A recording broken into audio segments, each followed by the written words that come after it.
దేవుని నామానికి మహిమ కలుగునుగాక. కూడి వచ్చిన మీ అందరికీ కూడా మన ప్రభువైన యేసుక్రీస్తు వారి నామములో నా నిండు వందనాలు తెలియజేస్తూ ఉన్నాను. అందరూ బాగున్నారా అండి? బాగున్నారా? మొన్న వర్షాలు పడినప్పటి నుండి ఎండలు తగ్గినాయి, కానీ వేడి ఎక్కువగా ఉంది.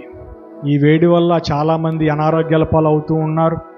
కానీ దేవుడు మనలందరినీ తన సజీవమైన రెక్కల క్రింద సురక్షితంగా ఉంచుతూ ఉన్నాడు. దాన్ని బట్టి దేవుని ఎంతగానో స్తుతిస్తూ ఉన్నాను. రండి, దేవుని యొక్క లేఖన భాగములో కొన్ని వాక్యాలు మనం చూసుకుందాం. ఋతు గ్రంథము 3వ అధ్యాయము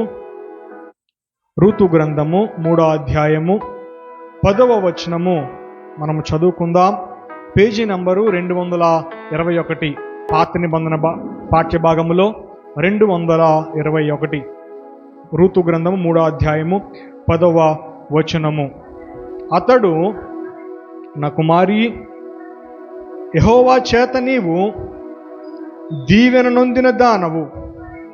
కొద్ది వారినే గాని గొప్పవారినే గాని యవనస్తులను నీవు వెంబడింపక యుండుట వలన నీ మునుపటి సత్ప్రవర్తన కంటే వెనుకటి సత్ప్రవర్తన మరి ఎక్కువైనది. చాలండి. ఇక్కడ బోయాజు అంటున్న మాట ఏంటో తెలుసా? అమ్మా కుమారి, కుమారి అని ఎవరిని పిలుస్తున్నాడు? బోయాజు రూతుని పిలుస్తూ ఉన్నాడు. అతడు, నా కుమారి, యెహోవా చేత నీవు దీవెన నొందిన దానవు, నీవు ఆశీర్వదింపబడిన దానవు అని బోయాజు పిలుస్తూ ఉన్నాడు. ఏమండి, కొంతమంది వ్యక్తులను మనం చూసినప్పుడు మనకు అనిపిస్తూ ఉంటుంది, అబ్బా ఈయన ఎంతగా ఆశీర్వాదాన్ని పొందుకున్నాడు, ఎంత దీవెన పొందుకుంది ఈమె అని మనకు అనిపిస్తూ ఉంటుంది. అదే రీతిలో బోయాజు కూడా రూతు విషయంలో అనిపించిందంట. అందుకే అంటూ ఉన్నాడు, నా కుమారి, యెహోవా చేత, మనుషుల చేత కాదు, ప్రజల చేత కాదు, కుటుంబము చేత కాదు, బంధువుల చేత కాదు, స్నేహితుల చేత కాదు, కానీ యెహోవా చేత ఆశీర్వాదింపబడిన దానా, దీవెన నొందిన దానా అని పిలుస్తూ ఉన్నాడు రూతుని. ఏమండి, అసలు ఈ బోయాజు రూతుతో ఎందుకు అలా పలకవలసి వచ్చింది అంటే, ఆమెలో ఉన్న సత్ప్రవర్తన ఆయన గమనించాడు, మంచి ప్రవర్తన ఆయన గమనించాడు. అందుకే కింద వచనాల్లో ఉన్నది, నువ్వు యవ్వనస్తులను వెంబడింపక. ఆమె యవ్వన స్త్రీనే. వింటూ ఉన్నారా అందరూ? ఒక వాక్యాన్ని మీ మధ్యకి తీసుకురావాలంటే మేము సుమారు 4 నుంచి 6 గంటలు కష్టపడతాం. ఏ వాక్యంలో ఏముందో, ఏ వచనంలో ఏముందో ప్రతిదీ కూడా క్షుణ్ణంగా చదివి మీ దగ్గరికి తీసుకురావాలి. ఏమండి, చాలామంది అంటూ ఉంటారు, నాకు వాక్యం తెలుసులేండి, వాళ్ళే చెప్పక్కర్లేదు అని అంటూ ఉంటారు. కానీ వాక్యాన్ని నీకు నువ్వుగా చదువుకుంటే ఎప్పుడు అర్థం కాదు. సేవకులు చెప్పినప్పుడే నీకు వాక్యములో ఉన్న లోతైన సారాంశము, లేకపోతే లోతైన విషయాలు, మర్మాలు ఎప్పుడు బయలుపడతాయంటే, దేవుని సేవకుని ఎవరు ఏర్పరచుకున్నాడు? దేవుడు ఏర్పరచుకున్నాడు. కాబట్టి దేవుడే వారికి బయలుపరుస్తాడు. మనంగా బైబిల్ చదివినంత మాత్రాన వాక్యం మనకు అర్థమైపోదు. సేవకులు బోధిస్తూ ఉన్నప్పుడు దేవుడు మన హృదయాలను తాకుతాడు. హల్లెలూయా, హల్లెలూయా. కావున జాగ్రత్తగా గమనించాలి. బోయాజు అంటూ ఉన్నాడు, అమ్మా కుమారి, నువ్వు యవ్వనస్తురాలివే, యవ్వన వయసులో ఉన్న స్త్రీవే, అయినప్పటికీ నీ సత్ప్రవర్తనను బట్టి నేను కనుగొన్నది ఏంటంటే, నీవు యెహోవా చేత ఆశీర్వదింపబడిన దానవు, లేకపోతే దీవెన నొందిన దానవు. ఈ రూతు ఎవరు అని గమనిస్తే, నయోమి, అబీమెలెకు మనం చదువుకున్నాం కదా ఇందాక 1వ అధ్యాయంలో 1వ అధ్యాయం 1వ వచనంలో ఆ మనుషుని పేరు ఎలీమెలెకు. నయోమి యొక్క కోడలు ఎవరో చెప్పండి? రూతు, అలాగే ఓర్ప. అలాగే నయోమి, ఎలీమెలెకు యొక్క కుమారుల పేర్లు ఏంటంటే మహ్లోను, కిల్యోను అని 1వ అధ్యాయంలో మనం చూస్తూ ఉంటాం. అయితే ఇక్కడ చూస్తే రూతు యొక్క భర్త చనిపోయాడు. మోయాబు దేశంలో భర్త చనిపోయాడు. అయినప్పటికీ తన అత్త అయిన నయోమి వెంట ఏమండి యోధా దేశము బెత్లెహేం వచ్చి ఆమె కొరకు ఏమండి ఆమెను పోషించడం కొరకు బోయాజు యొక్క పొలములో ఏమండి పని చేయడానికి, లేకపోతే అక్కడ ఉన్న విత్తనాలు కానివ్వండి, ఆ యొక్క వడ్లు కానీ ఏరుకోవడానికి వెళ్ళింది. అప్పుడు బోయాజు చూసి అంటూ ఉన్న మాట, అమ్మా కుమారి, నువ్వు యెహోవా చేత దీవెన నొందిన దానవు. ఈ రూతు దీవెన పొందడానికి 12 కారణాలు ఉన్నాయి. ఎన్ని కారణాలు చెప్పండి? మీ అందరికీ అర్థమయ్యే రీతిలో నేను చిన్న చిన్నగా చెప్తాను, జ్ఞాపకం ఉంచుకోండి. మొదటిది, రూతు గ్రంథము 1వ అధ్యాయము 6వ వచనము. వారికి ఆహారం ఇచ్చుటకు యెహోవా తన జనులను దర్శించనని ఆమె మోయాబు దేశములో వినెను గనుక మోయాబు దేశము విడిచిపెట్టుటకై ఆమెయు ఆమె కోరండ్రును ప్రయాణమయ్యిరి. ఏమండి, ఇక్కడ నయోమిని వెంబడించడానికి సిద్ధపడింది రూతు ఓర్ప ఏ దేశానికి చెందినవారని చెప్పాను? మోయాబు దేశానికి చెందినవారు. అయితే ఈ నయోమి, ఎలీమెలెకు, మహలోను, కిల్యోను ఏ ప్రాంతానికి చెందినవారంటే బెత్లెహేము యోధా ప్రాంతానికి చెందినవారు. అయితే వ్యాపార నిమిత్తమో, పనుల నిమిత్తమో, ఆస్తి సంపాదించుకోవాలనో, డబ్బు సంపాదించుకోవాలనో, లేతే ఆస్తి పాస్తుల మీద మమకారమో వీరు బెత్లెహేమును విడిచి మోయాబు దేశానికి వెళ్ళారు. మోయాబు దేశానికి వెళ్ళిన తర్వాత తన యొక్క 2 కుమారులకి వివాహమైంది మోయాబు స్త్రీలతో. మహలోనికి, కిల్యోనికి కూడా వివాహం అయ్యింది. ఆ స్త్రీల పేరు ఏంటంటే రూతు ఒక ఆమె పేరు, ఓర్పా అని ఇంకో ఆమె పేరు. అయితే ఈ యొక్క మోయాబు దేశంలో నయోమి ఏం చేయబడిందంటే భర్తను కోల్పోయింది, తన యొక్క 2 కుమారుల్ని కూడా కోల్పోయింది. ఇక్కడ 3 వెధవరాండ్ర కనిపిస్తూ ఉన్నారు. రూతు వెధవరాండ్రగా కనిపిస్తున్నది, ఓర్పా వెధవరాండ్రగా కనిపిస్తున్నది, నయోమి కూడా వెధవరాండ్రగా కనిపిస్తున్నది. అయితే నయోమి అనుకుంటూ ఉన్నదంట, నేను అన్నీ ఉన్నదానిగా ఈ దేశానికి వచ్చాను, దేవుడు నన్ను రిక్తురాలినిగా చేశాడు, ఏమీ లేని దానికి అన్నీ కోల్పోయిన దానిగా నన్ను చేశాడు, నేను నా యొక్క స్వజనుల యొద్దకు తిరిగి వెళ్ళిపోతానని ప్రయాణం అవుతూ ఉన్నదంట. ప్రయాణం అవుతున్న సమయంలో తన 2 కోరండ్రు కూడా తన యొక్క దగ్గరకు వచ్చి, అత్త మేము కూడా నీతో బెత్లెహేము వస్తాము అన్నప్పుడు నయోమి అంటూ ఉన్నది, అమ్మా మీరు నా దగ్గరికి రావద్దు, మిమ్మల్ని పోషించడానికి నా దగ్గర ఆస్తిపాస్తులు ఏమీ లేవు, నేను అన్నీ ఉన్నదానిగా ఈ దేశం వచ్చాను, కానీ ఏమీ లేనిదానిగా దేవుడు నన్ను చేశాడు, నేను మళ్ళీ నా సొంత స్థలానికి నేను వెళ్ళిపోతూ ఉన్నాను, కాబట్టి మీరే వేరే ఎవరన్నా చూసి వివాహము చేసుకోనండి, నాతో మీరు రావద్దు అని నయోమి చెప్తూ ఉన్నదంట. నయోమి చెప్తూ ఉన్నప్పుడు వార్పా ఏం చేసిందో తెలుసా? సరిలే అత్త అని చెప్పి ఆమెను ముద్దు పెట్టుకొని మోయాబులోనే ఉండిపోవడానికి నిశ్చయించుకుంది. అయితే రూతు ఏం చేసింది అంటే, ఏమండి, రూతు ఏం చేసిందంటే, అత్త నేను నీ వెంటే వస్తాను, నువ్వెక్కడుంటే అక్కడే ఉంటాను, నీ దేవుడే నా దేవుడు అని చెప్పి అత్తతో వెళ్ళడానికి సిద్ధపడింది. ఏమండి, ఈ రూతుకి బెత్లెహేము ఏమైనా తెలుసంటారా? బెత్లెహేములో ఎవరన్నా స్వజనులు ఉన్నారంటారా? బంధువులు ఉన్నారంటారా? లేరు. ఈ స్త్రీ ఏ దేశానికి చెందిందంటే మోయాబు దేశానికి చెందింది. తన స్వజనులందరూ అక్కడే ఉన్నారు, తన తల్లిదండ్రులు అందరూ కూడా ఆ దేశంలోనే ఉన్నారు, తన ఆస్తిపాస్తులు, తన ఇల్లు, తన అక్కా చెల్లెళ్ళు, అన్నదమ్ముళ్ళు, బంధువులు, స్నేహితులు అందరూ కూడా ఆ యొక్క మోయాబు దేశంలోనే ఉన్నారు. కానీ దేవుని బిడ్డైన నయోమిని వెంబడించి బెత్లెహేము వెళ్ళడానికి సిద్ధపడింది. దేవునికి స్తోత్రం, హల్లెలూయా. మనమైతే ఏం చేస్తాం? ప్రాంతీయ అభిమానం చూసుకుంటాం. మన బంధువులు ఎక్కడున్నారో అక్కడికి వెళ్ళి మనం జెండా పాతుదామని అనుకుంటూ ఉంటాం. ఏమండి, లేకపోతే నాకు అక్కడ తెలిసి ఉన్నవారు అక్కడ ఉన్నారు, నా తల్లిదండ్రులు అక్కడే పుట్టి పెరిగారు, నా బంధువులు అక్కడ ఉన్నారు, నా సహోదరులు అక్కడ ఉన్నారు, నా స్నేహితులు అక్కడ ఉన్నారు, కాబట్టి నేను అక్కడికి వెళ్ళి నివాసం చేస్తాను, అక్కడికి వెళ్ళి కాపురం ఉంటాను అని మనం చెప్తాం. కానీ భర్త లేడు. ఎవరికి? రూతుకి చనిపోయాడు. అయినా సరే ఏం చేసింది? భర్త లేకపోయినా సరే నయోమి ఎలా పోషిస్తుంది అని ఆలోచన పెట్టుకోకుండా, అత్త నీ వెంట నేను వస్తాను, నీ దేవుడే నా దేవుడు, నీ జనమే నా జనము, నువ్వెక్కడ ఉంటే అక్కడే ఉంటాను, మరణము తప్ప నిన్ను నన్ను ఏది కూడా వేరు చేయదు అని కింద వచ్చిన వాళ్ళు మనం చదువుకుంటే కనిపిస్తూ ఉంటుంది. అంటే మొదటిగా ఆమె దీవెన పొందడానికి 12 లక్షణాలు మొదటి లక్షణం ఏంటి చెప్పండి? దేవుని బిడ్డను వెంబడించింది. మనం ఎవరిని వెంబడిస్తూ ఉన్నాం? ఎవరిని వెంబడిస్తున్నాం చెప్పండి? మోషే ఐగుప్తు దేశాన్ని విడిచిపెట్టడానికి ఇష్టపడ్డాడు. ఇశ్రాయేలు ప్రజలతో నడవడానికి ఇష్టపడ్డాడు. మోషే ఏమండి ఐగుప్తు దేశానికి ఫరో యొక్క కుమార్తె యొక్క కుమారుడు అయినప్పటికీ కూడా రాజ్యభోగాన్ని విడిచిపెట్టాడు.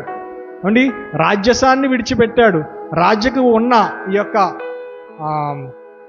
పేరు ప్రఖ్యాతులన్నీ వదిలేసి నేను ఇశ్రాయేలు జనంతోనే వెళ్తాను అని అన్నాడు. చూడండి మంచి మాట హెబ్రీయులకు రాసిన పత్రికలో ఉంటుంది. హెబ్రీయులకు రాసిన పత్రిక 11వ అధ్యాయము 24వ వచనం 207 పేజీ నంబరు. హెబ్రీయులకు రాసిన పత్రిక 11వ అధ్యాయము 24వ వచనము. మోషే పెద్దవాడైనప్పుడు విశ్వాసమును బట్టి ఐగుప్తు ధనము కంటే క్రీస్తు విషయమైన నింద గొప్ప భాగ్యమనించుకుని అల్పకాలము పాపభోగము అనుభవించుట కంటే దేవుని ప్రజలతో శ్రమ అనుభవించుట మేలని యోచించి ఫరో కుమార్తె యొక్క కుమారుడని అనిపించుకొనుటకు ఒప్పుకొనలేదు. యాలయనగా అతడు ప్రతిఫలముగా కలుగబో బహుమానమందు దృష్టి ఉంచెను. దేవునికి స్తోత్రం, హల్లెలూయా. ఈ మోషే తన యొక్క రాజ్యాన్ని విడిచిపెట్టడానికి ఇష్టపడ్డాడు అండి. ఫరో కుమార్తె యొక్క కుమారుడని చెప్పుకొనుటకు ఇష్టపడలేదంట. మనం ఏం చేస్తాం? వాళ్ళ దగ్గర ఎక్కువ ఆస్తిపాస్తులు ఉన్నాయి కాబట్టి నేను వాళ్ళ బంధువునండి, ఫలానా వాళ్ళు తాలూకండి, ఫలానా వాళ్ళు నా బంధువులు, నా చుట్టాలండి, నాకు చాలా సన్నిహితులండి అని ఎవరైనా ఆస్తిపాస్తులు ఉన్న వారిని చూసి మనం మాట్లాడుతూ ఉంటాం. లేదా పేరు ప్రఖ్యాతులు ఉన్న వారిని చూసి మనం అనుకుంటూ ఉంటాం. లేకపోతే ఏ రాజకీయ నాయకులను చూసి అంటూ ఉంటాం, ఏమండి ఆయన నాకు ఎంతో సన్నిహితుడండి, ఆమె నాకు ఎంతో సన్నిహితురాలండి అంటూ ఉంటాం. కానీ మోషే ఏం చేశాడు చెప్పండి? మోషే విశ్వాసమును బట్టి ఏమండి ఐగుప్తు ధనము కంటే క్రీస్తు విషయమైన నింద గొప్ప మేలుగా ఎంచుకున్నాడు. ఐగుప్తులో ధనం ఉన్నది, ఆస్తిపాస్తులు ఉన్నాయి. ఏమండి ఇతడు పిలిస్తే 100 మంది వచ్చే సైన్యము ఆయన చుట్టూ ఉన్నారు. అయినప్పటికీ కూడా క్రీస్తు విషయమైన నింద గొప్ప మేలుగా ఎంచుకున్నాడు. మనం ఎంచుకుంటూ ఉన్నామా దేవుని కొరకు? దేవుని కొరకు ఏమైనా కష్టాలు పడ్డామా? మణిపూర్ రాష్ట్రంలో ఘోర హింస జరిగింది, మనందరికీ తెలుసు. ఏమండి అది ఎంతో భయంకరమైన స్థితిలోకి ఆ యొక్క మణిపూర్ రాష్ట్రం వెళ్ళిపోయింది. చాలామందిని క్రైస్తవులను హింసించారు, ఏమండి చంపేశారు, చిత్రహింసలు పెట్టారు, ఏమండి తలలు తీసేశారు, కాళ్ళు తీసేశారు, చేతులు నరికేశారు. మనుషుల్ని చూస్తుండగానే తల్లిదండ్రులను చంపేశారు, తల్లిదండ్రులు చూస్తుండగా పిల్లలను చంపేశారు. ఎంతో భయంకరమైన మరణకాండ అక్కడ జరిగింది.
ఏమండి?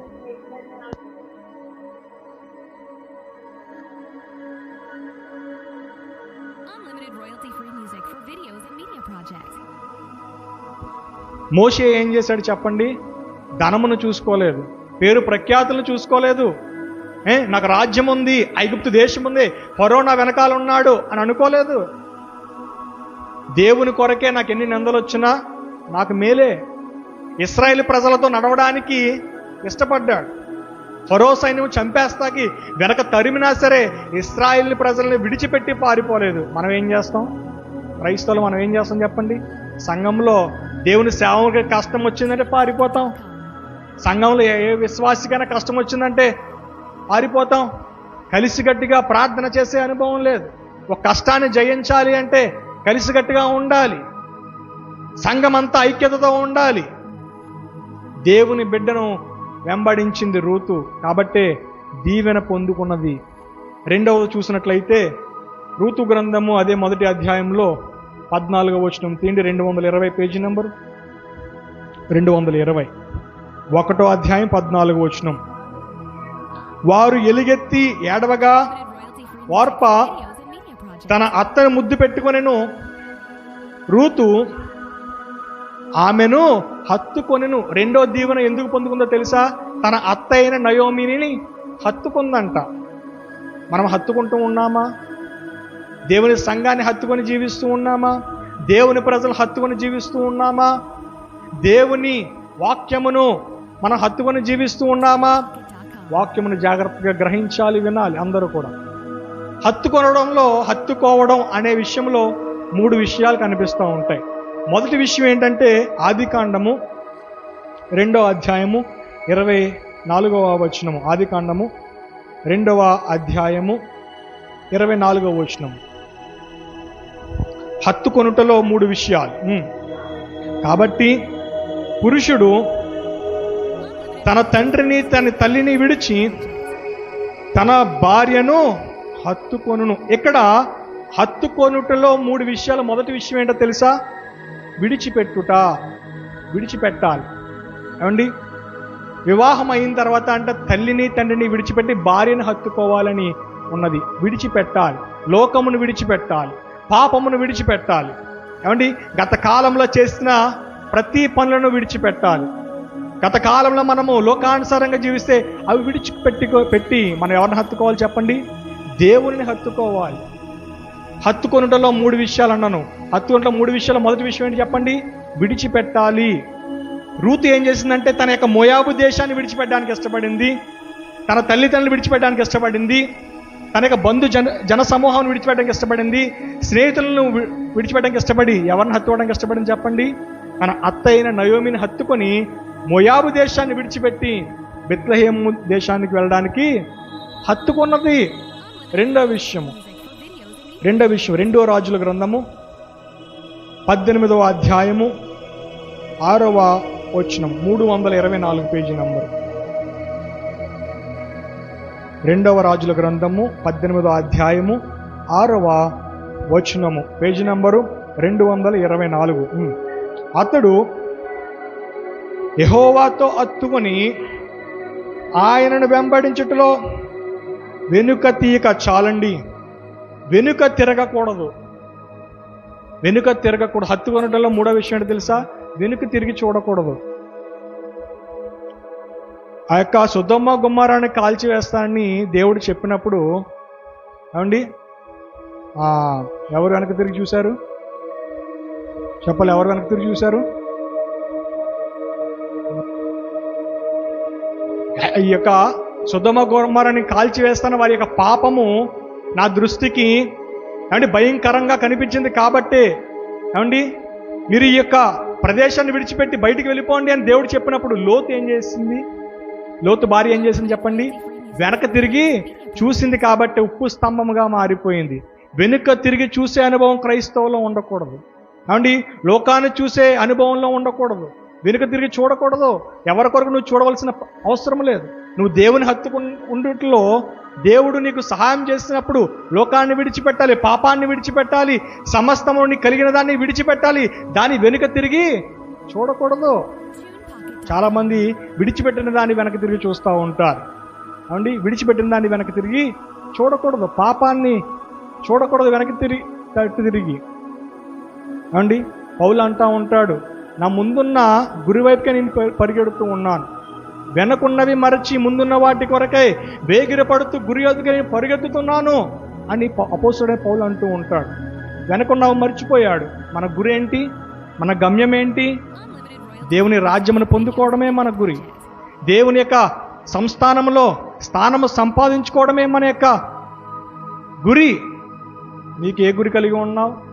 హత్తుకొనడంలో 3 విషయాలు అన్నాను. మొదటి విషయం చెప్పాను, విడిచిపెట్టాలి. వెనుక తిరిగి చూడకూడదు. రెండవది. మూడవది ఏంటో తెలుసా? మూడవది కీర్తనల గ్రంథము 119వ కీర్తన 31వ వచనం. కీర్తనలు 119 31, పేజీ నంబరు 516. యెహోవా, నేను నీ శాసనములను హత్తుకొని ఉన్నాను, నన్ను సిగ్గుపడనియ్యకము. ఏమండి, హత్తుకోవడం అంటే మనం సిగ్గుపడకూడదంట. దేవుని వాక్యాన్ని మనం హత్తుకున్నప్పుడు, దేవుని ప్రజలను మనం హత్తుకున్నప్పుడు, దేవుని సంఘాన్ని మనం హత్తుకున్నప్పుడు మనం సిగ్గుపడేవారంగా ఉండకూడదు. రూత్ ఏం చేసింది? తన అత్తైన నయోమిని హత్తుకుంది. అంటే దానికి అర్థం ఏంటంటే తన యొక్క దేశాన్ని, తన యొక్క ప్రజలను విడిచిపెట్టడానికి సిద్ధపడింది. తన దేశం కొరకు వెనుక తిరిగి చూడకూడదు అని నిశ్చయించుకుంది. మూడోది ఏం చేసింది చెప్పండి? తన అత్తతో వెళ్ళడానికి సిగ్గుపడలేదు. మనం ఏం చేస్తున్నాం? దేవుని వాక్యాన్ని హత్తుకోవడానికి సిగ్గుపడుతూ ఉన్నామా? మన పరిస్థితి ఎలా ఉన్నది?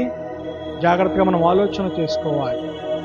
ఏమండి, రూతు 12 దీవెన పొందడానికి 12 కారణాలు చెప్తానన్నాను. దాంట్లో 2 విషయాలు చెప్పాను. మొదటిది ఏం చెప్పాను చెప్పండి? దేవుని బిడ్డైన నయోమిని వెంబడించింది రూతు. రెండో విషయం ఏం చెప్పాను? తన అత్తైన నయోమిని హత్తుకుంది. మూడో విషయము ఋతు గ్రంథము 1వ అధ్యాయము 18వ వచనం. తనతో కూడా వచ్చుటకు ఆమెకు మనస్సు కుదిరిందని నయోమి తెలుసుకున్నప్పుడు చాలు. ఇక్కడ మనం ఏం చూస్తున్నామంటే, రూతు తన అత్తైన నయోమితో వెళ్ళడానికి మనస్సు కుదుర్చుకుందంట. అక్కడ నా పోషణ అర్థం ఏంటి? నేను ఎవరిని వివాహం చేసుకోవాలి? నా పరిస్థితి ఎలా ఉంటుంది? అక్కడ బంధువులు నాకు ఎవరు లేరే, స్నేహితులు ఎవరు లేరే, తెలిసిన వాళ్ళు ఎవరు లేరే, కేవలము నా అత్తైన నయోమి మాత్రమే అక్కడ ఉన్నదే. అయినప్పటికీ కూడా తనతో వెళ్ళడానికి ఏం చేసింది? మనసు కుదుర్చుకుందంట. మన మాట ఎలా ఉండాలో తెలుసా? మన మాట అవును అంటే అవునులాగా ఉండాలి, కాదు అంటే కాదు అనేటట్లు ఉండాలి. చాలామంది క్రైస్తవులు మాట మారుస్తూ ఉంటారు. చాలామంది క్రైస్తవులు ఏం చేస్తూ ఉంటారు? ఇచ్చిన మాట తప్పుతూ ఉంటారు చాలామంది. అంటే పొద్దున చెప్పిన మాట మధ్యాహ్నం ఉండదు, మధ్యాహ్నం ఇచ్చిన మాట సాయంత్రం ఉండదు, సాయంత్రం చెప్పిన మాట రాత్రికి ఉండదు.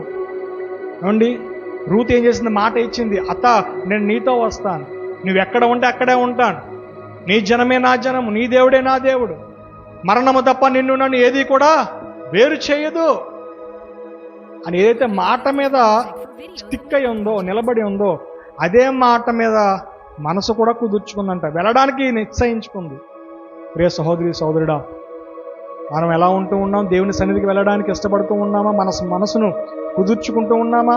లేదండి, నాకు ఏదో పని ఉందండి, ఎవరో వచ్చారు, ఈరోజు ఆరోగ్యం బాగాలేదు, ఇటువంటి సాకులు చెప్పేవారిగా నువ్వు ఉంటూ ఉన్నావా?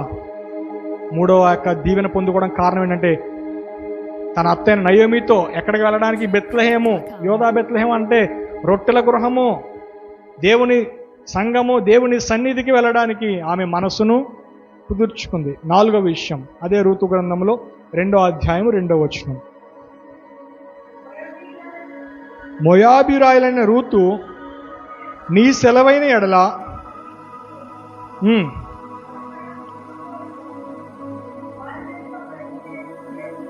నేను పొలములోకి పోయి ఎవని కటాక్షం పొందగలను వాని వెనుక పరిగె నేరుకొందునని నయోమితో చెప్పగా ఆమె కుమారి పొమ్మనెను. ఏమండి, పొలములోకి వెళ్ళడానికి నిశ్చయించుకుంది, వెళ్ళింది.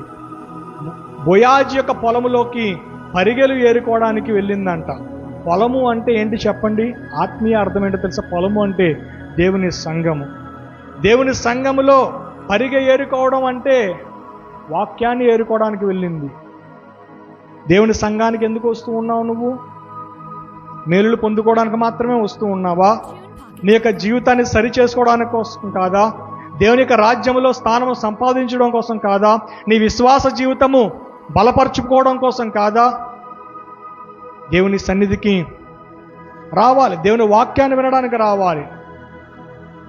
ఒక ఆమెకు దయ్యం పట్టిందంట అండి. ఒక ఆమెకు దయ్యం పట్టి దేవుని మందిరానికి వచ్చిందంట. పాస్టర్ గారు, నాకు దయ్యం పట్టిందండి, ఏ పని సరిగా చేయలేకపోతున్నాను, అస్తమానం గొడవలు పడతానే ఉంటున్నాను ఇంట్లో వాళ్ళతో బయట వాళ్ళతో, నాకేదో దయ్యం పట్టిందండి, ప్రార్థన చేయండి అంటే పాస్టర్ గారు అంట గద్దించి ప్రార్థన చేస్తానంట.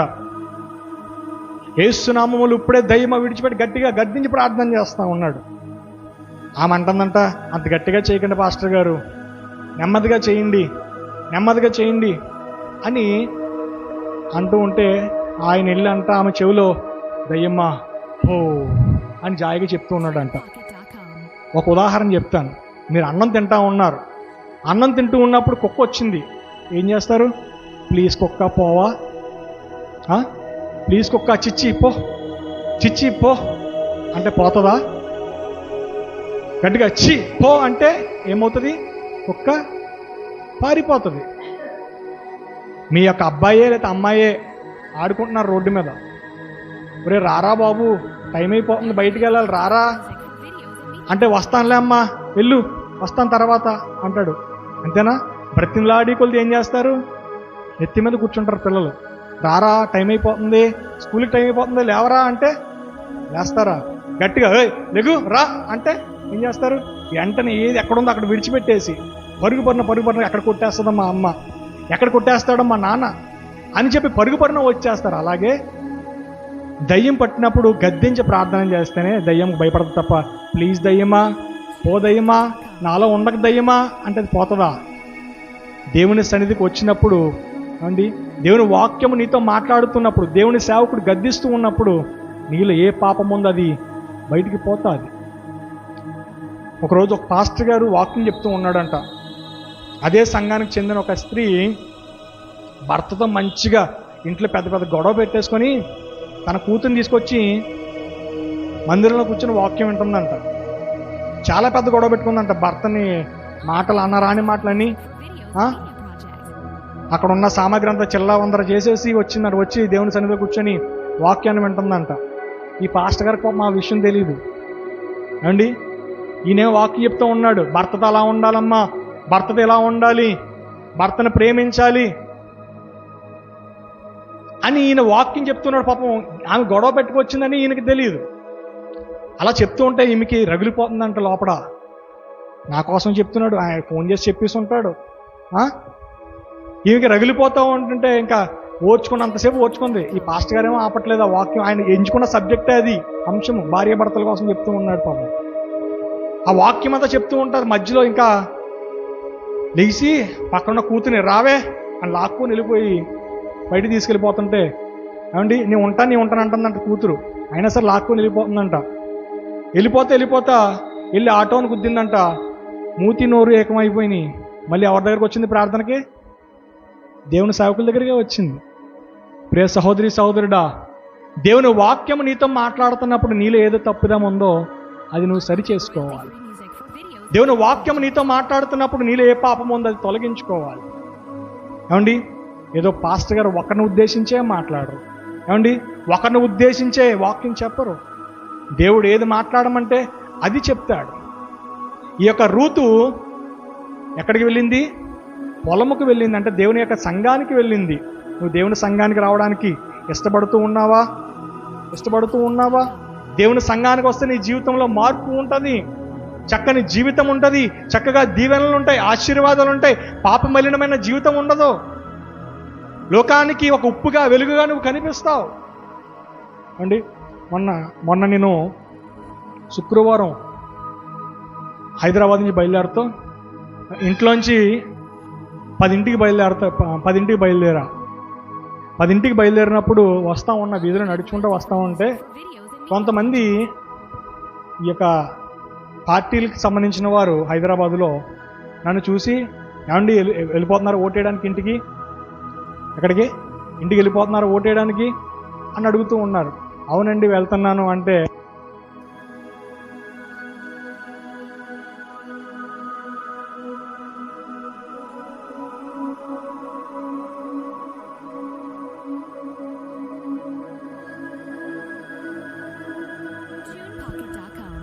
అంటే నిన్ను చూసి వారు అర్థం చేసుకోవాలి, నువ్వు క్రైస్తవుడు కాదురా, లేకపోతే లోకానుసారమైన వ్యక్తివా, పాపంలో జీవిస్తున్న వ్యక్తివా, త్రాగుబోతివా, జోదగాడివా, వ్యభిచారివా, చూస్తే గుర్తుపట్టేస్తారు సమాజము. ప్రియ సహోదరి సహోదరుడా, దేవుని సన్నిధికి వచ్చినప్పుడు నీలో ఏ పాపం ఉందో వాక్యము నీతో తేటగా మాట్లాడుతుంది. ఈ రూతు పొలంలోనికి వెళ్ళిందంట, పొలంలోనికి వెళ్ళి పరిగెలు ఏరుకోవడానికి వెళ్ళిందంట. పరిగె అనగా దేవుని వాక్యము. ఇప్పటికి ఎన్ని విషయాలు చెప్పాను? 4 విషయాలు చెప్పాను. 5వది రూతు గ్రంథం 2వ అధ్యాయం 3వ వచనం. కాబట్టి ఆమె వెళ్ళి పొలములోకి వచ్చి, నేను చేను కోయువారి వెనుక పొలములో ఏరుకొనెను. చాలండి. ఏమండి ఈమె అంట, కాబట్టి ఆమె వెళ్ళి పొలములోకి వచ్చి ఏం చేసింది చెప్పండి? ఆమె చేను కోయువారి వెనుక పొలములో ఏరుకొనెను. అంటే పంట కోసే వారిని వెంబడించిందంట. ఎవరైతే కోస్తూ ముందు వెళ్తూ ఉన్నారో వారి వెనుక వెళ్తూ ఉందంట. పొలము కోసేవారు అంటే ఎవరు చెప్పండి? ఆత్మీయ అర్థము దేవుని సేవకులు. దేవుని సేవకులను వెంబడిస్తూ వెళ్ళింది. నువ్వు ఎవరిని వెంబడిస్తూ వెళ్తున్నావు? సినిమా యాక్టర్లను వెంబడిస్తూ ఉన్నావా? రాజకీయ నాయకులను వెంబడిస్తూ ఉన్నావా? లోకంలో ఉన్న స్నేహితులను వెంబడిస్తూ ఉన్నావా? పాపంలో జీవిస్తున్న స్నేహితులను వెంబడిస్తూ ఉన్నావు? ఎవరిని వెంబడిస్తూ ఉన్నావు? డబ్బును వెంబడిస్తూ ఉన్నావా? వ్యాపారాన్ని వెంబడిస్తూ, నీ చదువును వెంబడిస్తూ ఉన్నావా? దేవుని సేవకులను వెంబడించడం నేర్చుకో. అవండి, చిన్నప్పటి నుండి మాకు తెలిసిన ఒక యవనస్తుడు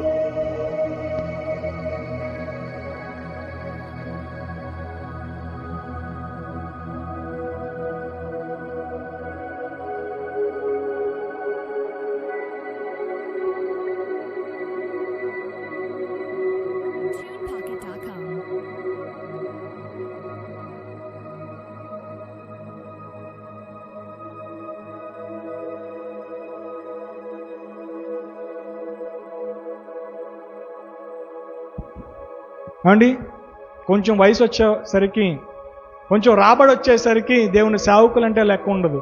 లోకాన్ని వెంబడించేవారు, యవనస్తులను వెంబడించేవారు. మొదలు చదువుకున్నాం కదా, ఎక్కడ 3వ అధ్యాయం 10వ వచనంలో, రూతు యవనస్తులను వెంబడింపక తన సత్క్రియలను బట్టి, సత్క్రియలను బట్టి వెనుకటి సత్ప్రవర్తన మరి ఎక్కువైనదంట. తనకు మంచి సత్ప్రవర్తన ఉన్నది. యవనస్తులను వెంబడించలేదు, స్నేహితులు వెంబడించలేదు. నా భర్త చనిపోయాడు కదా, నేను ఇక్కడే నా యొక్క తల్లి కుటుంబం దగ్గర ఉండి, నా యొక్క స్వజనుల దగ్గరే ఉండి నా ఇష్టానుసారమైన జీవితం నేను జీవిస్తాను అనుకోలేదు రూతు. ఎవరెవరినో చూసుకొని పరిగెడుతూ ఉన్నారు జనము. ఎవరెవరో నా వెనక ఉన్నారు, నాకు ఇంకా తిరిగే లేదు అని అనుకుంటూ పరిగెడుతున్నారు. దేవుడు గనక ఒక్కసారి కళ్ళు ఎర్రజేస్తే, ప్రియ సహోదరి సహోదరుడా, నీ జీవితము ఏ పాటిది గుర్తుపెట్టుకో. నీ జీవితం ఏ పాటి సేవకులు వెంబడించడం నేర్చుకోవాలి. చేను కోసేవారంటే దేవుని సేవకులు. రూతు దేవుని సేవకులను వెంబడించింది.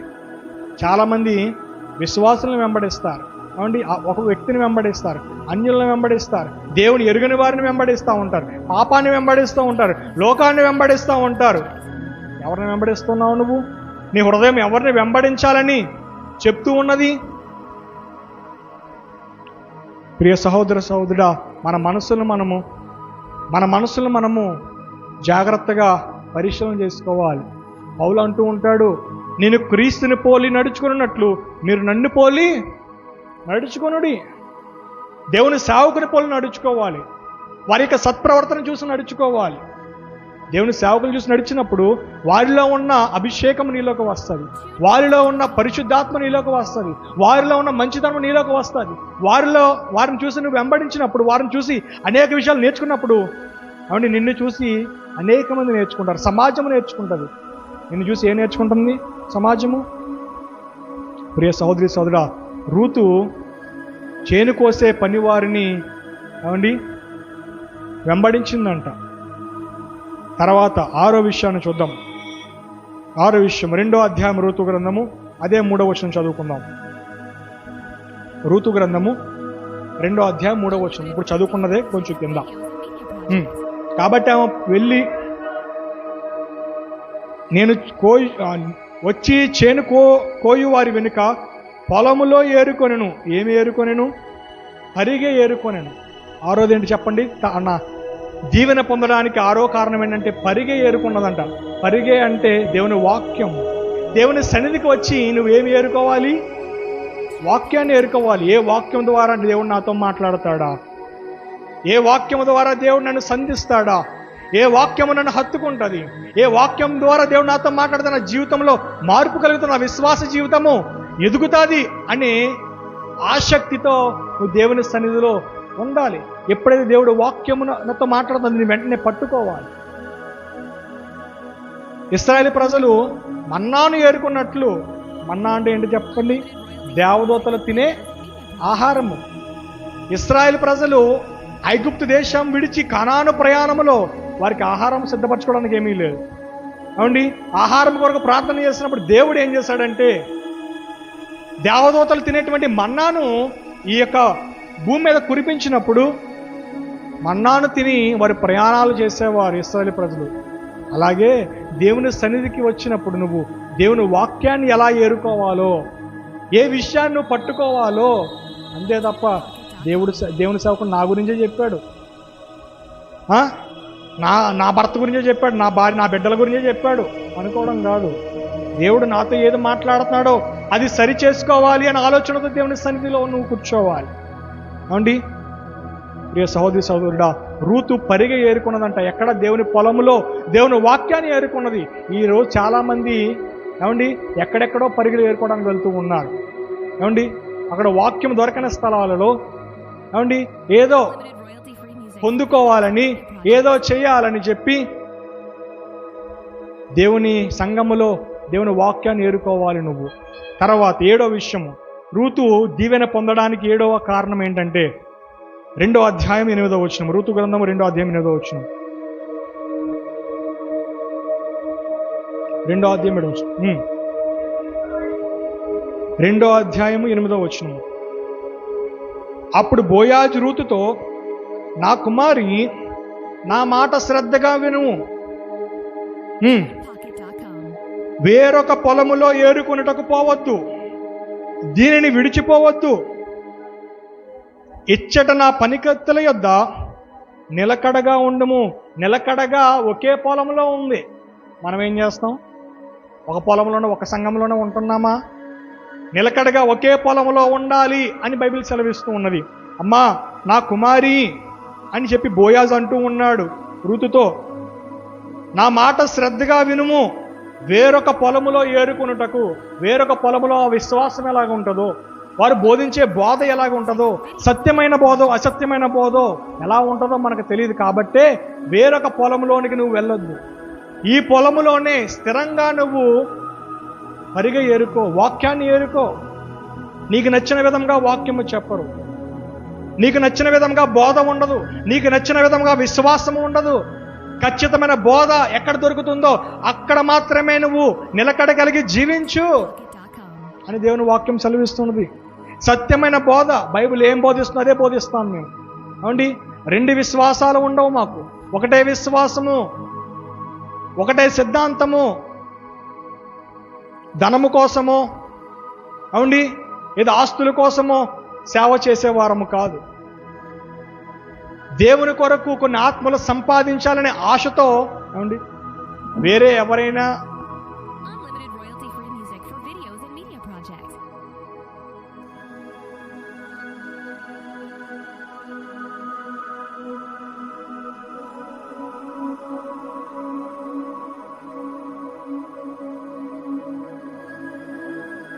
దేవుని సేవ మేము ప్రారంభించింది ఏదో ఆస్తులు సంపాదించుకోవాలని కాదు, ఏదో పొలాలు బంగారు మేడమిద్దులు కట్టేసుకోవాలని కాదు.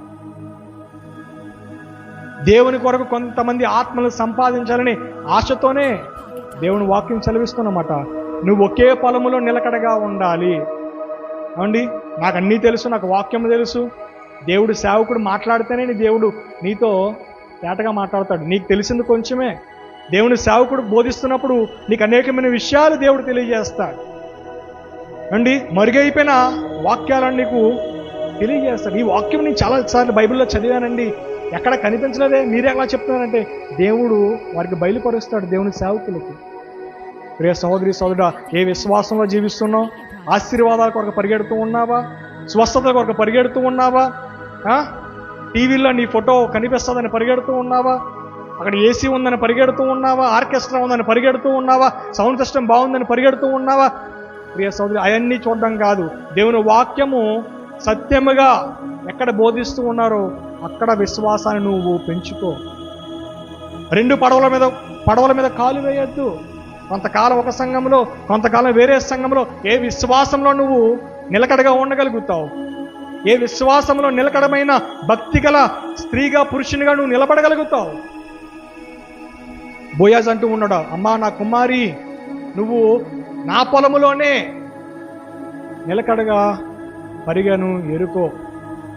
ఒక్క స్థలములోనే నువ్వు వాక్యాన్ని నేర్చుకుంటూ ఉన్నప్పుడు రాను వాక్యములో నువ్వు బాగా ఎదిగింపబడి విశ్వాసములో బలం, ఎటువంటి కష్టాలు వచ్చినా, ఎటువంటి గాలి తుఫాన్లు వచ్చినా సరే, బండ మీద ఎలా అయితే ఇల్లు కట్టుకుంటే స్థిరముగా ఉంటుందో, ఎన్ని పెనుగాలులు వీచినా, ఎన్ని తుఫాన్లు వచ్చినా సరే కదలకుండా బెదరకుండా ఆ యొక్క గృహం ఎలా ఉంటుందో అటువంటి రీతిలో దేవుడు నేను నిలబెడతాడు. వాక్యముతో నీ యొక్క కుటుంబాన్ని కట్టుకోవాలి. కుటుంబాన్ని కట్టుకోవాలి. దేనితో కట్టుకుంటున్నా? అమ్మ, నువ్వు ఆదివారం మాటలు సంఘానికి రాకపోయినా పర్వాలేదు, నీ పనులు నువ్వు చూసుకో, ఒకసారి ప్రార్థన చేసుకుంటే దేవుడు క్షమించేస్తాడు, ఆయన కరుణామయుడు, ఆయన దయామయుడు, నీ వ్యాపారంలో ఆశీర్వాదం కలుగుతుంది అని చెప్పే దొంగ బోధ మేము చేయలేము. బైబిల్లో ఏ రీతిగా ఉందో అదే రీతిగా బోధిస్తాం. నువ్వు 6 దినములు మాత్రమే కష్టపడి 7 దినం దేవుని సన్నిధిలో గడపాలి అని వాక్యం చెప్పింది. ఆ రీతిగానే మేము బోధిస్తాం. నిజానికి మీకు ఒక విషయం తెలుసా? నువ్వు ప్రతి ఆదివారము దేవుని సన్నిధిలో కనిపిస్తేనే నువ్వు బల్లారాధనలో పాలుభాగస్తుడిగా ఉండాలి. ఒక్క వారము రాకపోయినా, ఏ విషయం చేతనైనా సరే నువ్వు ఆ ఆదివారము దేవుని సన్నిధికి దూరం అయిపోతే నువ్వు బల్లారాధనలో పాలుభాగస్తుడిగా ఉండకూడదు. ఒకవేళ టైం ఇక్కడ కుదరలేదా, ఓబలంకవరా. ప్రియ సహోదరి సహోదరుడా, మన విశ్వాసం ఎలా ఉంటుంది, మన భక్తి జీవితం ఎలా ఉంటుంది? రాజీ పడనటువంటి భక్తి చేయాలి మనము. ఏదో వ్యాపారం కోసమో, ఉద్యోగం కోసమో, ఏదో డబ్బు కోసమో, బంగారం కోసమో, ఏదో పెళ్లి కోసమో, ఏ ఫంక్షన్ కోసమో రాజీ పడే భక్తి మనము చేయకూడదు. రాజీ పడే భక్తి నువ్వు చేస్తే నువ్వు నిజమైన క్రైస్తవురాలువే కాదు. క్రైస్తవురాలే కాదు. ఒక వ్యక్తి నిన్ను రోడ్డు మీద పలకరించి, అమ్మా నువ్వు క్రైస్తవురాలివా అంటే నువ్వేం చెప్తావు? లేదండి, నేను ముందు అన్యురాలనే, తర్వాతే క్రైస్తవులకు వచ్చాను అని చెప్తే నువ్వు అసలు విశ్వాసమే కదా. అవును, నేను క్రైస్తవునే అని ధైర్యంగా చెప్పే విశ్వాసం నీలో ఉండాలి. రాజీ పడకూడదు దేవుని విషయంలో. నువ్వు చెప్పగలుగుతున్నావా నేను క్రైస్తవునే అని గర్వంగా, నేను క్రైస్తవురాలినే అని గర్వంగా చెప్పగలుగుతున్నావా? ఇంకా చెప్పలేకపోతున్నావు, భయపడుతున్నావు అంటే సమాజానికి నీలో దేవుడు లేడు, నీలో లోకముందే, పాపముందే, సాతానుడు ఏలుబడి చేస్తూ ఉన్నాడు నీ జీవితం మీద. సాతానుడే నీ జీవితానికి అధికారిగా ఉంటూ ఉన్నాడు. తర్వాత మరి యొక్క మాట చెప్తాం. 9వ మాట, ఋతు గ్రంథము 2వ అధ్యాయం 12వ వచనం. యెహోవా నీవు చేసిన దానికి ప్రతిఫలమిచ్చును. ఇశ్రాయేలు దేవుడైన యెహోవా రెక్కల క్రింద సురక్షితంగా నుండినట్లు నీవు వచ్చితివి చాలు. ఆయన నీకు సంపూర్ణమైన బహుమానము ఇచ్చినని ఆమెకు ఉత్తరం ఇచ్చెను. దేవునికి స్తోత్రం, హల్లెలూయా. ఈమెంట రూతు అంట యెహోవా రెక్కల క్రింద సురక్షితంగా ఉండడానికి వచ్చిందంట. ఎవరి రెక్కల క్రింద? దేవుని రెక్కల క్రింద సురక్షితంగా ఉండడానికి ఆమె వచ్చిందంట. నువ్వు వస్తూ ఉన్నావా? దేవుని రెక్కల క్రింద నీకు ఆరోగ్యం ఉంది, దేవుని రెక్కల క్రింద నీకు ఆశీర్వాదం ఉంది. మలాకీ గ్రంథము 4వ అధ్యాయము 2వ వచనం తీయండి, పేజీ నెంబర్ 787. మలాకీ గ్రంథము 4వ అధ్యాయము 2వ వచనము, పాత నిబంధనలో ఆఖరి పుస్తకము 4వ అధ్యాయము 2వ వచనం, పేజీ నెంబర్ 787. అయితే నామందు భయభక్తులు గలవారు మీకు నీతి సూర్యుడు ఉదయించును, దేవుని రెక్కల క్రింద ఆరోగ్యము కలుగజేయును గనుక మీరు బయలుదేరి క్రొవ్విన దూడల గంతులు వేయినట్లు గంతులు వేయుదురు. దేవునికి స్తోత్రం, హల్లెలూయా. మీ జీవితంలో మీ జీవితాలు గనక దేవుని రెక్కల క్రిందకి వచ్చినట్లయితే, ఆయన రెక్కల క్రింద ఏముంది చెప్పండి? సురక్షితమైన ఆరోగ్యం ఉన్నదంట అండి. మీరు క్రొవ్విన దూడ గంతులు వేసినట్లు ముదిమి వచ్చే వరకు మీరు గంతులు వేస్తారు. హల్లెలూయా, హల్లెలూయా. క్రొవ్విన దూడ అంటే ఎలా గంతులు వేస్తారో సంతోషంతో ఆనందంతో, అట్టి రీతిలో మీరు సంతోషంతో ఆనందంతో దేవుని సన్నిధిలో గంతులు వేస్తారని చెప్తుంది బైబిల్. ఆయన రెక్కల క్రిందకు వచ్చినప్పుడు అంటే మనకు ఆరోగ్యం కలుగుతుందంట. ఆయన రెక్కల క్రిందకు వచ్చినప్పుడు మనకి సంతోషం ఉంటుందంట, సమాధానం ఉంటుంది, కుటుంబంలో నెమ్మది ఉంటుందని బైబిల్ సెలవిస్తూ ఉన్నది. ఏమండి, ఇప్పటికి 10 మాటలు చెప్పాను, టైం అవుతుంది, త్వర త్వర చెప్తాను. 11వది రూతు గ్రంథము 2వ అధ్యాయము 14వ వచనం. బోయాజు భోజన కాలమున నీవెక్కడికి వచ్చి భోజనము చేసి చిరకలో నీ ముఖముంచి తినుమని ఆమెతో చెప్పగా ఆమె చేను కోయి వారి వద్ద కూర్చుండెను. అతడు ఆమెకు పేలాలు అందియగా ఆమె తిని తృప్తి పొంది కొన్ని మిగిల్చెను. హల్లెలూయా, హల్లెలూయా. బోయాజు ఇచ్చిన పేలాలు ఏం చేసిందంట? కొన్ని తిని మిగిలినవి మిగిల్చిందంట. మనం ఏం చేస్తాం? మన సంపాదన అంతా మనమే తినేస్తాం, మనకు వచ్చిన రాబడంతా మనమే తినేస్తాం. కుటుంబం కొరకు ఆలోచన చేసేవారు లేరు. ఇంటి దగ్గర నా బిడ్డలు ఉన్నారు, నా భార్య ఉంది, నా భర్త ఉన్నాడు, దేవుని సంఘం ఉంది అని లేదు. వచ్చిందంతా మనకే సరిపోదు, వచ్చిందంతా మనమే తినేయడు. కానీ రూతు అంట బోయాజు ఇచ్చిన పేలాలలో కొన్ని తిని కొన్ని దాచిందంట, మిగిల్చిందంట. కొంతమంది త్రాగుబోతులు ఏం చేస్తారు? పొద్దునంతా కష్టపడి సాయంత్రం ఇంటికి వచ్చే ముందు మొత్తం సంపాదించిన తీసుకెళ్ళి త్రాగుడి శాలలో పోసేసి ఇంటి దగ్గర ఎవరు ఉన్నారా, బిడ్డలు ఉన్నారా, ఆశతో ఎదురు చూస్తారు, వారు ఆహారం లేకుండా ఉంటారు అని ఆలోచన లేకుండా వీరు తిన్నాము కదా సరిపోయింది, వీరు తాగారు కదా సరిపోయింది, వారి కడిపేవారి దేవుడు అంట బైబిల్లో ఉన్నమాట. ఇంక వెనకున్న వారి కోసం ఆలోచన లేదు, కుటుంబం కొరకు అసలు ఆలోచన లేదు, తల్లిదండ్రుల కొరకు అసలు ఆలోచనే లేదు. కానీ రూతులో ఉన్న మంచి లక్షణం, తన దీవెన పొందడానికి కారణం ఏంటంటే తనకి పొందుకున్న ఆశీర్వాదము తన తినగా కొన్ని మిగిల్చింది. ఎందుకొరకు మిగిల్చిందంటే 2 కారణాలు. మొదట ఆకలితో తన ఇంటి దగ్గర తన అత్త ఉందా, అయోమి ఎదురు చూస్తూ ఉన్నది, వృద్ధాప్యంలో ఉన్నది. కాబట్టి ఆమె కొరకు కొన్ని పేలాలు మిగిల్చిందంట. మిగతావంట దేవుని సన్నిధి కొరకే మిగిల్చింది. నువ్వు మిగిల్చుతున్నావా? వచ్చిన రాబడి నీకే సరిపోదు, వచ్చిన సంపాదన నీకే సరిపోదు, వ్యాపారం చేసినంత నీకే సరిపోదు. నీ కుటుంబం కొరకు ఏం ఆలోచన చేస్తావు? కొంతమంది అంటే అప్పులు చేసి మరీ తినేస్తారు, అప్పులు చేసి మరీ తినేస్తారు. సంపాదన అప్పులే. పాపం పెరిగినట్టు పెరిగిపోతుంది అక్కడ అప్పు, కానీ తీర్చే ఆలోచనలు ఉండదు. దేవుని సన్నిధికి ఏదైనా చేద్దామనే ఆలోచన ఉండదు. 11 విషయాలు చెప్పాను. ఆమె 11వ విషయం ఏంటి? బోయాజు పెట్టిన పేలాలు ఆమె తిని కొంచెము మిగిల్చింది. నువ్వు పొందుకున్న వాక్యము దేవుని సన్నిధిలో నువ్వు విన్నది మాత్రమే కాదు, ఇంటి దగ్గర ఉన్న వారికి అది తీసుకువెళ్ళి అందించాలి. 12వది చివరిది రూతు గ్రంథము 3వ అధ్యాయం 10వ వచనం, 220 పేజీ. అతడు నా కుమారి యెహోవా చేత నీవు దీవెన నొందిన దానవు, గొప్పవారినే కానీ చాలండి. ఇక్కడ రూతు అంటే యవనస్తులు వెంబడించలేదు, యవన కాలంలో ఉన్నా సరే యవనస్తులు వెంబడించలేదు, మంచి ప్రవర్తన కలిగి ఉంది. ఎందుకు ఉంది అంటే దేవుని సన్నిధిలో పొలములో పరిగి ఏరుకుంటూ ఉంది. నువ్వు లోకంలో పరిగెట్టకుండా ఉండాలంటే దేవుని సన్నిధిలో నిలకడగా ఉండి నువ్వు దేవుని వాక్యాన్ని నేర్చుకున్నప్పుడు లోకం వెంబడి పరిగెట్టవు, యవనస్తులు వెంబడి పరిగెట్టవు, పాపం వెంబడి పరిగెట్టవు. మంచి ప్రవర్తనతో సత్ప్రవర్తన నువ్వు సమాజంలో నడుస్తావు. ఏమండి 11వ విషయం ఏంటి చెప్పండి? యవ్వనస్తులను వెంబడించలేదు, లోకమును వెంబడించలేదు. దేవుని సన్నిధిలో ఒకే విశ్వాసం ఎదుగుతూ ఉన్నది కనుక ఆ విశ్వాసమును బట్టే లోకమును వెంబడించలేదు. చివరిగా 12వ విషయము రూతు గ్రంథము 4వ అధ్యాయం 15వ వచనం. 4:15. నిన్ను ప్రేమించి 7 కుమారుల కంటే నీకెక్కువగానున్న నీ కోడలు ఇతని కనెను.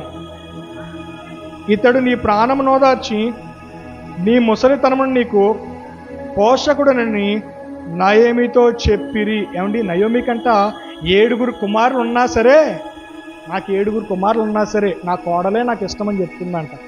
ఏమండి, ఎంత ఎట్టి రీతిలో ఉందో ఇష్టం చెప్పండి. రూతు తన అత్తకి ఇష్టముగా ఉంది.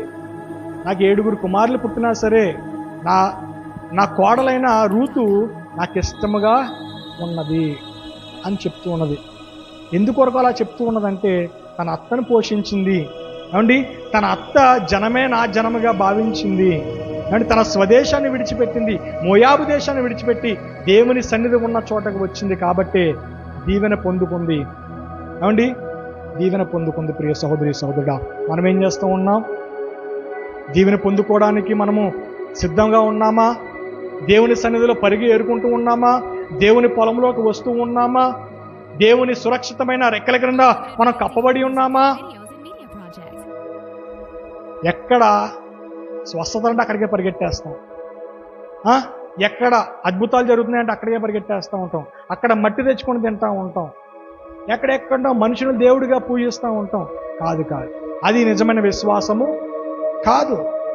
ఒకే విశ్వాసంలో ఉండాలి, ఒకే పొలంలో ఉండాలి, ఒకే వాక్యమును నేర్చుకోవాలి. అప్పుడే దేవుడు నిన్ను ఆశీర్వదిస్తాడు, నీ కుటుంబాన్ని ఆశీర్వదిస్తాడు. రూతును దీవించినట్లుగా నిన్ను నీ కుటుంబాన్ని దేవుడు దీవించునుగాక. ఆమేన్.